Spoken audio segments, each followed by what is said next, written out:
The Windies are back in India, the most vibrant, flamboyant team in world cricket. There was a time when they were the most dominating team in world cricket. From there, they were reduced to almost a status of minnows. But there has been a recovery of sorts. And that recovery happened with the World T20 Championship. From there, self-belief has arrived in their team. And not to forget, the fast bowlers have also come through. Well, we may not see the likes of Malcolm Marshall, Andy Roberts, or Michael Holding, but they have the likes of Ravi Rampal, Jerome Taylor, and Roach. Well, these are the bowlers in recent times have done exceedingly well. You can see that their economy in their career is absolutely good, but they're also done exceedingly well in Indian conditions, which is very important. When they come across the Indian side with that extraordinary batting lineup, you need them to do well because not only the economy, you also need to pick wickets. The strike rate is looking good. Well, the fact is they have the fast bowlers. From there, we move on to the fact that in world cricket, the kind of luxury they have with the all-rounders, simply outstanding.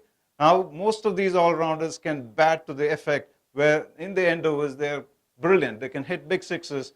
And not to forget, every one of these bowlers and all-rounders have a fairly good idea of Indian conditions. You're talking about Indian conditions because they have played in IPL and also in the previous tours, they've done really well. You're talking about Pollard, Sammy, Russell, and that big man, Bravo. Now, Bravo comes in with that effect, bowling the death overs, and also to the extent where, when you talk about the batting, it's the strike rate, which has been really good in the last 15 overs.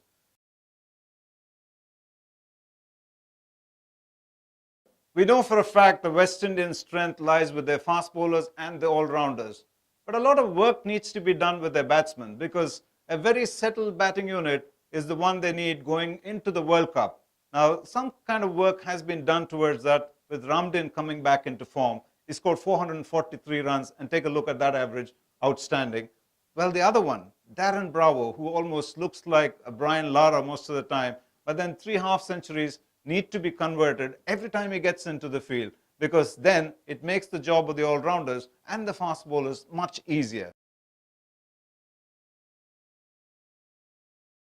We've already shown for a fact the West Indians are no pushovers. But the conditions also matter. When you look at those 5 centers where they're going to play their 5 ODIs, starting with Kochi, then they move to Delhi, Vizag, Dharamshala, and Kolkata. When you look at those 5 centers, I'm certain that the last 3 centers help the fast bowlers much more. So they have to do enough to stay alive in the one-day series at Kochi and Delhi. Small ground Delhi, they will enjoy hitting the ball out of the park, but they need to have the fast bowlers bowling well enough to stop the opposition here in India. Outstanding players in their own conditions. The Indian selectors haven't made too big a change to the unit. They have kept the core, and then going forward, just a lone change, bringing in Kuldeep Yadav. Now, overall, an area of concern they might be targeting is the fact India's death bowling. As the series unfolds, possibly they will be able to rectify it. Now, the West Indians, as we have already noticed, have the firepower of the all-rounders. So it's going to be a very interesting series going forward. In a 5 ODI series, each team has a chance to always crawl back after losing a couple of games. But more importantly, what is necessary for a team to do is draw first blood.